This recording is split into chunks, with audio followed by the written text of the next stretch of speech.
tidak pernah. Astagfirullahaladzim. Jadi mbak aku ini WhatsApp gitu kan, Pras, hutang kepada ini sudah lunas ya, hutang kepada ini sudah lunas gitu ya, Masya Allah gitu kan ya. Memang Allah itu tidak pernah berbohong gitu. Halo, assalamualaikum warahmatullahi wabarakatuh. Bismillahirrahmanirrahim. Allahumma sholli ala sayyidina Muhammad wa ala alihi sayyidina Muhammad. Minasan konnichiwa. Kuno video kurikuste kurete arigatou gozaimasu. Halo teman-teman, selamat datang kembali, selamat bergabung kembali di channel ini, channel yang membahas tentang aktivitas kekuatan spiritual, sharing experience, law of attractions, dan masih banyak lagi. Bersamaku, salam kenal, namaku Ajeng.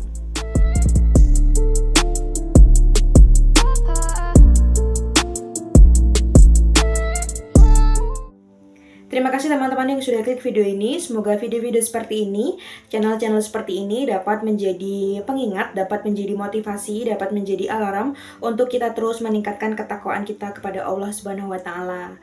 Di kesempatan kali ini, aku ingin sharing pengalaman spiritualku dengan mengamalkan sholawat Jibril, dengan bagaimana Allah menolong aku dari kungkungan hutang riba menggunakan sholawat Jibril ini, ya. Jadi cerita ini aku buat untuk semata-mata memotivasi teman-teman agar supaya tidak putus asa ketika dalam menghadapi situasi dan kondisi yang seperti aku alami saat itu, ya. Jadi cerita itu dimulai di tahun 2022, sekitar 2 tahun yang lalu, ketika aku terjerat di satu hutang riba, ya. 2 hutang. Yang pertama itu hutang kepada salah satu keluargaku, dan ini adalah bukan riba ya. Kemudian yang keduanya ini hutang benar-benar literally kepada seseorang pelaku riba. Ya, jadi dia menghutangkan uang terus kemudian menggandakannya gitu kan ya, yang disebut dengan riba gitu. Nah, aku sangat tersiksa sekali. Benar-benar riba ini menghancurkan aku ya. Dari ujung rambut sampai ujung kaki tuh benar-benar kayak rasanya udah nggak bisa hidup lagi gitu, nggak bisa yang namanya menikmati kehidupan lagi, benar-benar terhina, luar biasa sekali terhina. Kan memang seperti itu bahayanya riba ya, dan riba ini tuh efeknya cepet banget gitu ya, dimana pelaku riba ini ancamannya adalah dosa yang paling jelek ya.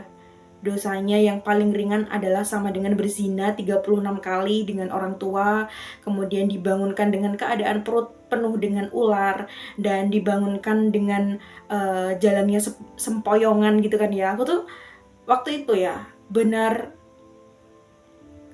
aku kayak ngerasa aku belum dibangunkan di akhirat aja, tapi di dunia aku udah berperilaku seperti itu gitu. Bener-bener sempoyongan, gelimpangan, gak karu-karuan gitu kan ya, terseok-seok kesana kesini gitu gara-gara hutang riba ini gitu ya. Hutangnya nggak terlalu besar, tapi ada di beberapa titik. Ada di beberapa titik. Ada di lembaga, ada di perseorangan gitu ya. Nah, yang ingin aku angkat ini adalah di satu tempat aja gitu, di satu tempat aja, tempat aku melakukan riba ini. Karena aku saking bingungnya, saking pusingnya tidak bisa melunasinya ya, sementara itu ada dendanya ya, denda ribanya itu ya, anak dari uang tersebut gitu ya. Aku cuman sanggup ngebayarin itu setiap bulan ya. Sementara itu pokoknya belum gitu, dan waktu itu aku tidak bekerja. Aku hanya berjualan baju, dan berjualan baju itu hanya cukup untuk kayak makan dan kebutuhanku aja. Untuk melunasi hutang sama sekali nggak bisa ya. Dan aku waktu itu nggak bisa kemana-mana karena bapakku baru meninggal, kemudian aku juga harus jaga nenek di rumah, dan aku benar-benar nggak bisa kemana-mana gitu, nggak bisa usaha kemanapun. Adapun usaha yang aku lakukan adalah berhutang kembali, ya kan. Nah, sampai akhirnya aku itu lihat di postingan Instagramku yang pertama kali ketika waktu aku kuliah dulu, ada salah satu lagunya Umi Pipik dan Sunu Mata itu loh, Medina itu, yang liriknya tuh hanya Allah yang dapat menolongmu gitu kan ya. Terus aku tuh pengen gitu kembali gitu, ya Allah tolong aku gitu, aku nggak kayak gini loh tadinya gitu, kenapa aku jadi seperti ini gitu kan, hancur, udah nggak karu-karuan banget, pokoknya semuanya gelap. Dan aku coba untuk kembali sholat gitu kan ya. Karena saat aku melakukan riba itu sholatnya bolong-bolong gitu. Dan ketika aku udah mulai meminta pertolongan kepada Allah ini, aku perbaiki sholatku. Lalu kemudian aku melihat YouTube, algoritma YouTube itu terus mengarah kepada pelunasan hutang kayak gitu ya. Semakin aku tonton, semakin banyak yang bermunculan kan. Nah, waktu itu aku menonton salah satu channelnya Mbak Mel juga. Kemudian channelnya siapa tuh aku lupa, pokoknya khusus membahas tentang riba gitu ya. Salam TV kalau nggak salah, aku lupa banget. Nah, di sana disebutkan, banyak sekali yang menyebutkan bahwa riba ini memang dosanya tuh dampaknya luar biasa bagi kehidupan di dunia dan di akhirat gitu ya. Tapi selagi kita masih hidup gitu kan, selagi kita masih percaya, selagi kita minta pertolongan kepada Allah Subhanahu wa taala, kita akan ditolong ya. Dan jika sudah ditolong, kita harus berhenti untuk tidak melakukan yang namanya riba lagi gitu kan. Nah, aku menemukan salah satu amalan di mana ini dapat mengundang rizki ya. Setahu aku cuma itu aja waktu itu, yaitu dengan bersolawat Jibril ya. Menggunakan sholawat Jibril ini aku baca ya. Semakin aku baca sholawat Jibril, semakin algoritma YouTube aku itu banyak sekali membahas tentang sholawat Jibril. Sampai akhirnya aku tahu bahwa sholawat Jibril ini dapat menjadi akses, dapat menjadi jalan untuk aku dapat melunasi hutang-hutangku ya. Karena kalau kata Mbak Diandra Sutari, kita itu menggandeng Rasulullah untuk berdoa kepada Allah untuk dapat dikabulkan hajat kita, yaitu hajat kita untuk dapat lunas dari jeratan riba. Ya, jadi aku amalkan tuh terus-terusan gitu. Sholawat Jibril setiap hari, udah nggak kehitung pokoknya, udah lebih, benar-benar lebih dari 12.000 kali setiap hari.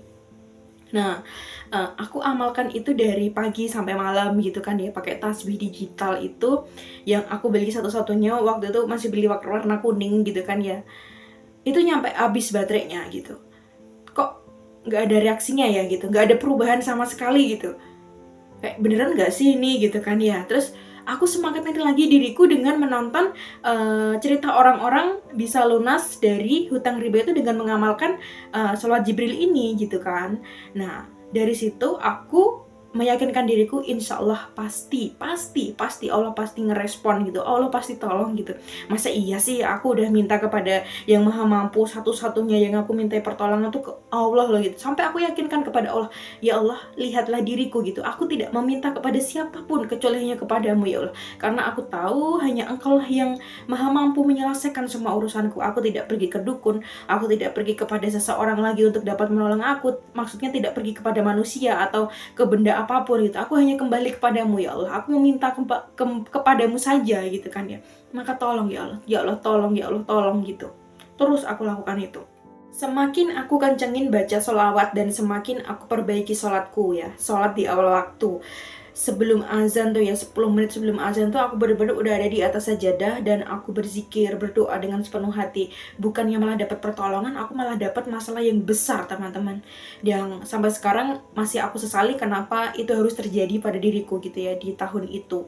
Saat itu aku masih merasa aku adalah orang yang paling bisa, paling pinter, sombong banget gitulah. Aku akui diriku di tahun kemarin aku adalah seorang yang sangat arogan sekali, sangat sombong dan angkuh sekali ya. Dan aku ini ribut gitu ya, berantem sama salah satu keluargaku. Ini konteksnya tuh jauh bukan saudara kandung ya. Dan mengakibatkan aku pergi dari rumah. Aku nggak mau lagi tinggal di rumah ini gitu. Aku harus pergi dari sini karena nggak betah, karena nggak suka gitu kan ya. Nah, aku pergi tuh ada dong salah satu keluargaku yang peduli gitu, yaitu kakakku nomor 1. Aku kan anak bungsu nih. Kakakku yang nomor 1 ini menghubungi kakakku yang nomor 3 yang ada di Hong Kong sana gitu kan, bilang kalau aku sudah tidak ada di rumah, aku pergi gitu kan. Dan kakakku si Hong Kong ini bertanya dong, kemana dia, ada masalah apa, diceritakanlah sama kakakku kalau masalahnya tuh adalah hutang, berantem sampai dia pergi dari rumah gitu kan.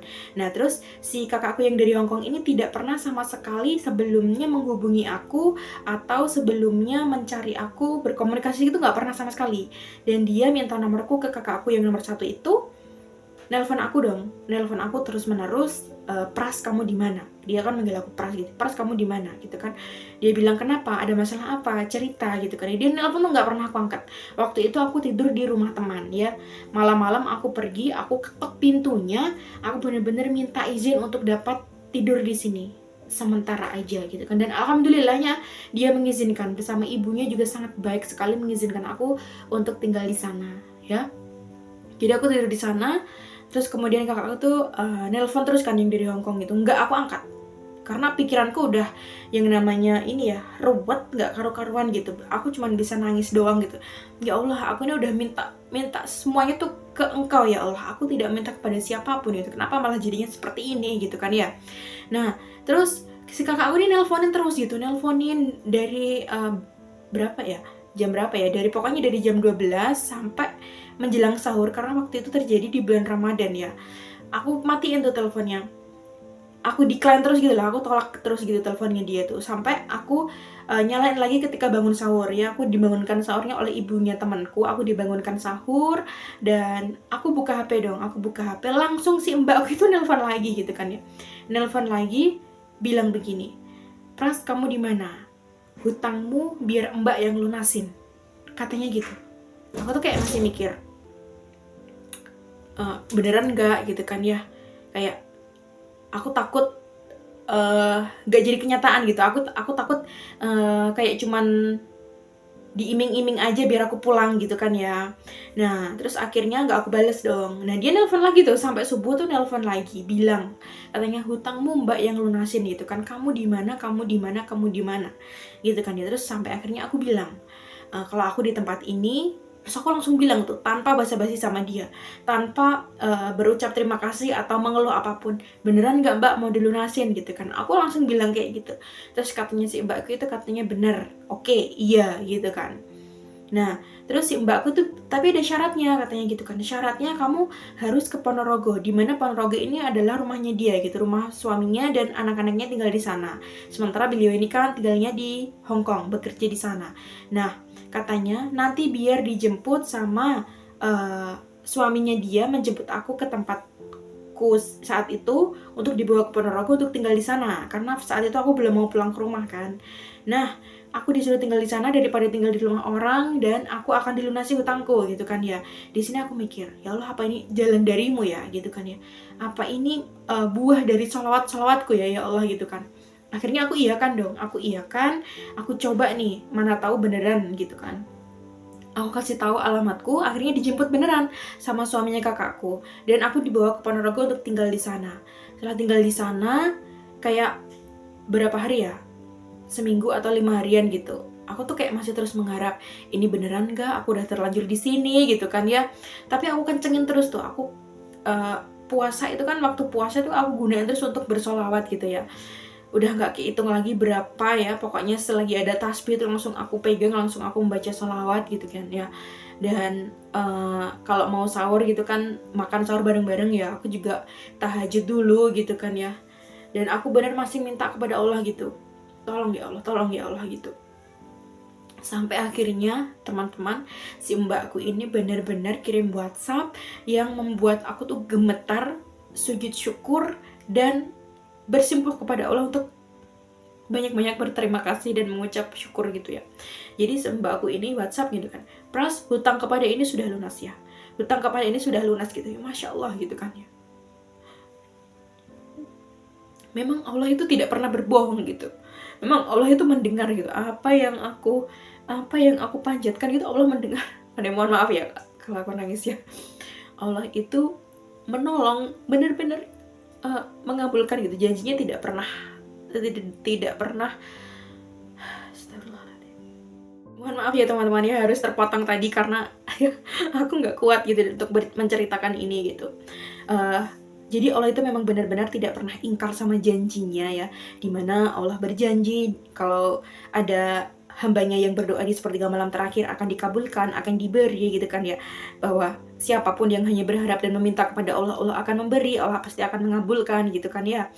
Cuman kalau dibandingkan dengan usahaku berdoa, terus kemudian membaca sholat, itu gak seberapa gitu. Maksudnya tenagaku untuk pergi ke kamar mandi berwudu, untuk sholat, itu gak seberapa gitu, atas apa yang diberi Allah. Aku melunasinya tanpa sepeser pun gitu, tanpa bekerja,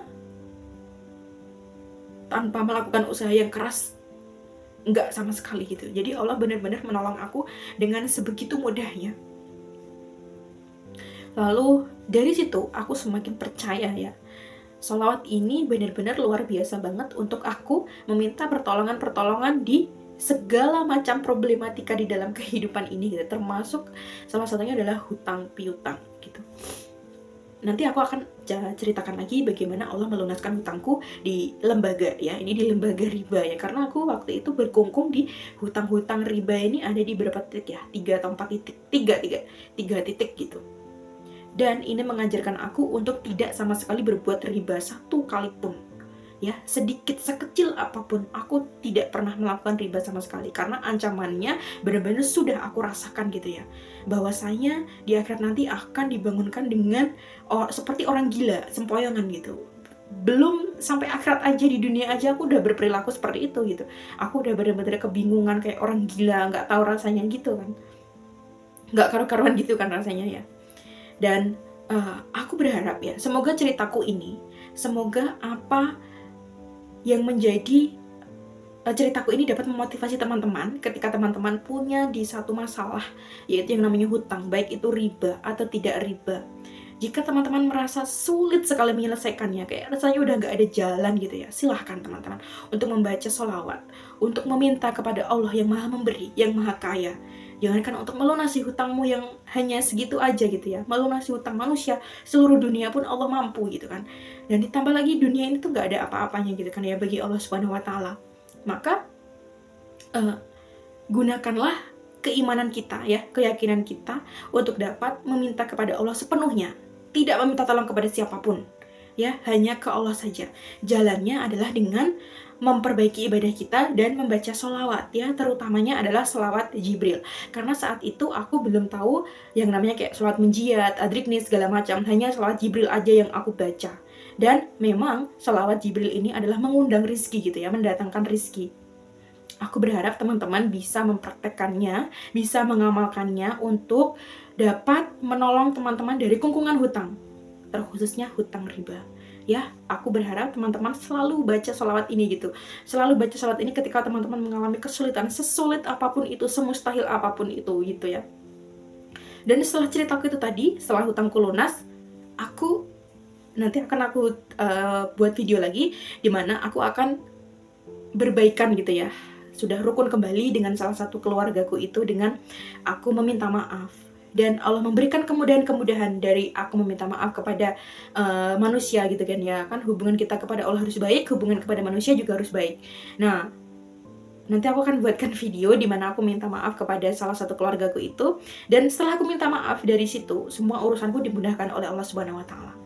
Oke, teman-teman, semoga video ini dapat menginspirasi, dapat memberikan motivasi kepada teman-teman semuanya yang jika teman-teman saat ini mengalami kesulitan yang sama denganku pada saat itu. Aku akhiri teman-teman, semoga teman-teman selalu sehat dimanapun teman-teman berada. Ya, aku akhiri video ini. Wassalamualaikum warahmatullahi wabarakatuh. Terima kasih.